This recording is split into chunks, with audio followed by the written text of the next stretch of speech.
Salutations, gentlefolk. Join me tonight as we divulge into the deep digressions of our mind and solve the unsolvable. Tonight we will be discussing the question that has baffled experts across the decades. Philosophers could not understand. Today we will be discussing what is a supercar.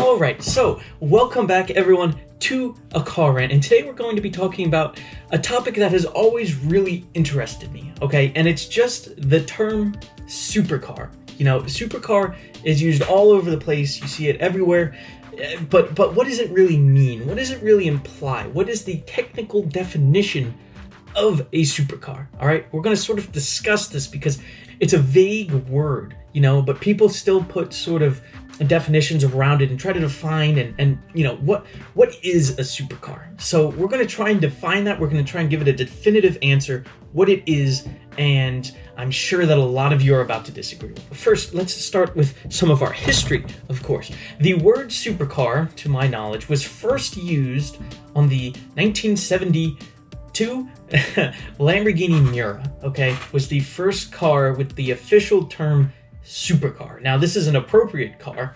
You know, Lamborghini, of course, is one of my favorite brands, but the Miura was I don't know if it was the first, but it was the first well-known mid-engine car, again, to my knowledge.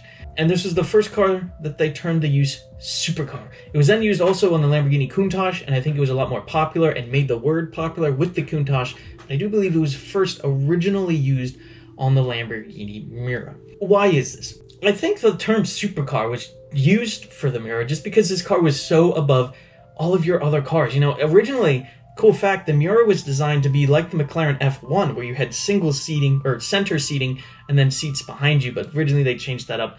This was a revolutionary car, you know, mid-engine, street-legal car that frankly looks as good as the Miura, I think deserves the word supercar. And at the time, I think it was just used because the Miura, and in terms of technology, performance, styling, all of that was simply superior to all of the other cars at that time. I think defined the whole segment of supercar.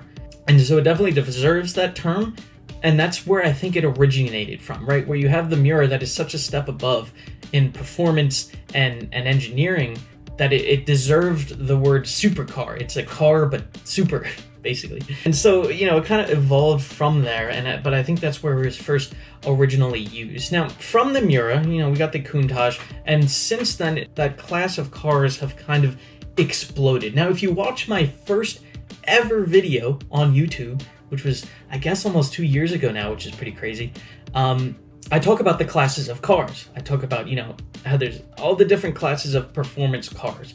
SUVs, hot hatchbacks, sports cars, supercars, super sports cars, hypercars, exotic cars. And I try to define what all of those are. But today I just want to focus on supercars and what does this mean and what is it.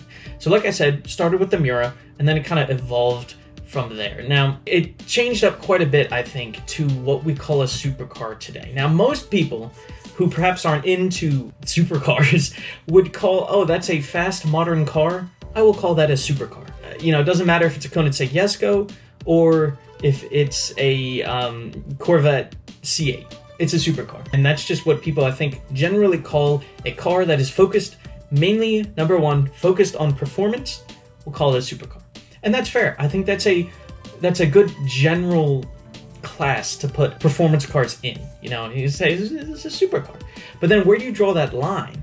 Okay, my Pontiac Fiero, 1987 Pontiac Fiero, it makes a modest 140 horsepower and 170 foot-pounds of torque, and you feel all of them. But is that a supercar? Where do you draw the line with that?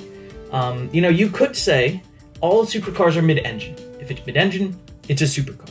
Now there are some problems with that because that would mean that Automo's 1985 Honda Acti is a supercar, because that's mid-engine. But would you call a 30 horsepower van a supercar?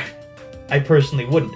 So that doesn't apply to everything. And I don't think it quite extends to the level of, say, the Pontiac Fiero or a few other mid-engine cars like that. It's a handling focused car. It's not that expensive. but it is, in fact, mid-engine. Or even like the Lotus Esprit or the Evora, stuff like that. Is that a supercar? I would say no. Despite being mid-engine, which I already mark as a huge leap towards performance, because when you make a car mid-engine, you have to dedicate everything to that. You can't just make a normal car mid-engine. You have to design everything around it being mid-engine, which is a huge step towards performance and handling feel. But that's where I think the classification of sports car sort of falls in underneath the supercar. Supercars in general are mid-engine, and I think that's a big step towards being classified as a supercar. But there's also the performance necessary for it to be called a supercar. Fiera with 140 horsepower I don't think is quite fast enough to be called a supercar, but it is still a driver enjoyment focused car. It's designed to be fun to drive. It's not designed to carry people or to tow boats. It's designed to be fun to drive, but I don't think it's quite fast enough to be called a supercar. So that's what I would call a sports car then. Sports car is fun to drive and perhaps mid-engine, but not exactly in the price class and also performance class to be called a supercar. I think we can safely say today though, any mid-engine car costing more than say $100,000, I would call a supercar. For defining the bottom end of the term supercar, I would say that's a cool limit. Now there are a few exceptions and I'll talk to those, but you think all of your entry-level supercars, right? So all of your performance brands like McLaren, Ferrari, Lamborghini, performance brands like that. Even you have the halo cars then from Audi and Ford and Acura, and those cars. These are supercars. They cost over $100,000. They're mid-engine and they're all focused towards performance. You know, the Acura NSX, the Audi R8, the Lamborghini Huracan, the Ferrari F8 Tributo. But those cars, they all cost about the same, you know, $100,000 to say $300,000. They're mid-engine and they're totally focused on going fast. That's a supercar. Totally focused on going fast and mid-engine design. And that is, I think, the very core of what a supercar is. This draws me to two cars that might be an exception to this price rule. Performance rule, I think anything that makes over 400 horsepower could be called a supercar. 300 horsepower nowadays, that's more of a sports car. In general, we're at the points where 500, 600 horsepower isn't really that much. I mean, the Cadillac CT5V Blackwing, which is a weird name, but it comes with a manual that was just released, that has 668 horsepower. That can go over 200 miles an hour. Two exceptions to this rule. The C8 Corvette, which I'm sure you're all thinking about, and the recently announced Lotus Emira, which is one of my all-time favorite cars. I would say the C8 is a supercar. I would say the Emira is actually a sports car. Now, I kind of psyched myself out with this, I think, because the Emira has supercar styling. It looks so good, but it does come with a stick shift, which is great, but also means that it's more about driver feel than performance, which would classify technically as a sports car. Again, that's just kind of my opinion, but you see these vague lines you get with the supercar sort of name. So I think the C8 is the only supercar sold right now that I can think of that is under 100 grand that would also still be called a supercar. Here's an interesting question that I have always boggled my mind with. Is the C7 Corvette a supercar? Is that a supercar? Now, there are a lot of people who'd be like, yes, of course. Like, why would you even question that? And then there are a lot of people like, no, of course not. Why would you think that? It's really interesting. Now, the C7, you know, costs roughly the same as the C8, except the C7 is front engine, and it comes with a stick shift, which is great. I kind of draw this at a line. You have the Stingray, makes 455 horsepower. You have the Grand Sport, same engine, but you have the, you know, the track pack on it, basically. You have the Z06, which makes 650 horsepower. You got the ZR1, makes 755 horsepower. Now, I would say unquestionably, the ZR1 is a supercar. Even though it's not mid-engine, it is performance-based. I mean, that car is more about performance than driving feel. It really is. Have you seen the wing on it? It's 755 horsepower. And that is also over 100 grand. So I would say that is a supercar. The Z06, I would say, is also a supercar. 650 horsepower, track focus car, yes. The Grand Sport is where I'm not too sure. And I want you guys to tell me what you think in the comments. Is the C7 Corvette Grand Sport a supercar? The Stingray, I would say for sure, is a sports car because that doesn't have the track and performance additives that you get with the Grand Sport. But the Grand Sport, I really don't know. I think we've kind of defined the bottom end of what you can call a supercar.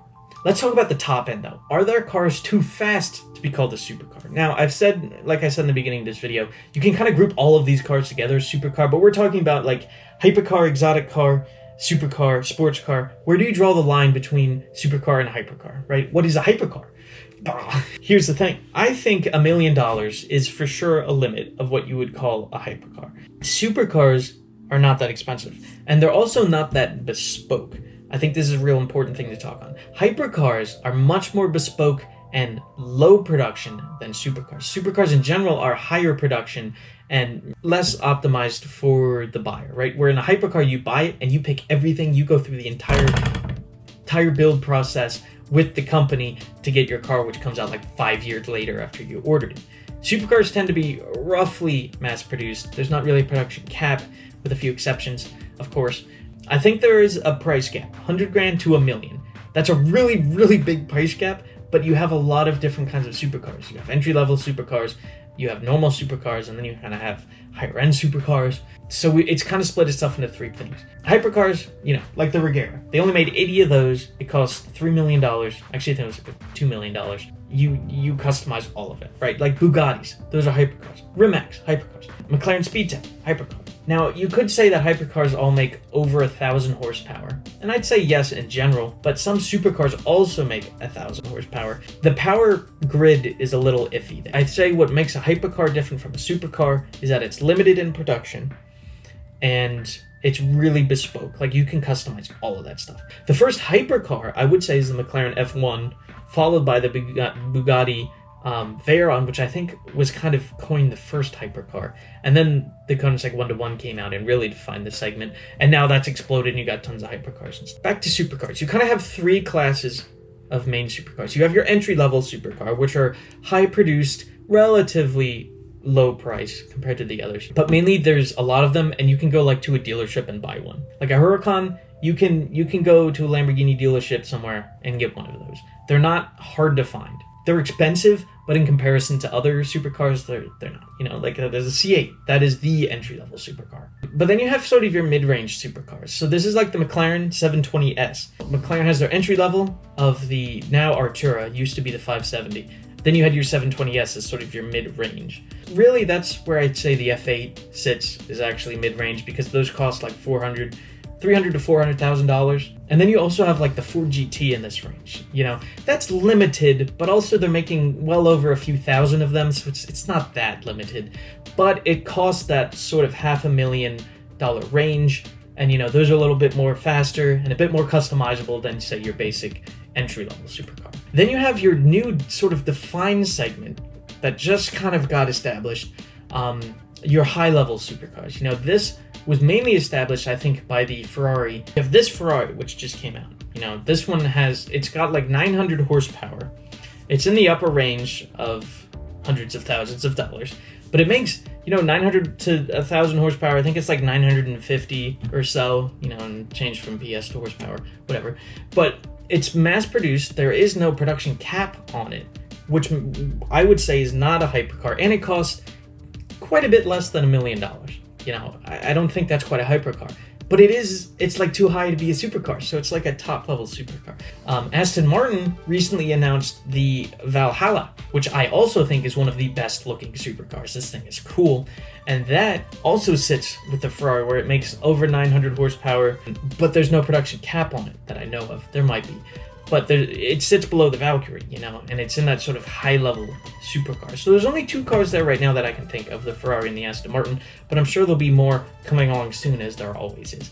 Now, if you think that I'm wrong, which I'm not, but if you do, make sure to let me know why and what you think a supercar is. How would you define a supercar? And again, please tell me, is the Corvette Grand Sport a supercar? I don't know. Now, we could get into what exotic cars are as well, but I think I'll save that for another video. Thank you, everyone, for watching. Be sure to let me know what you think, and I will see you all later. Bye, guys.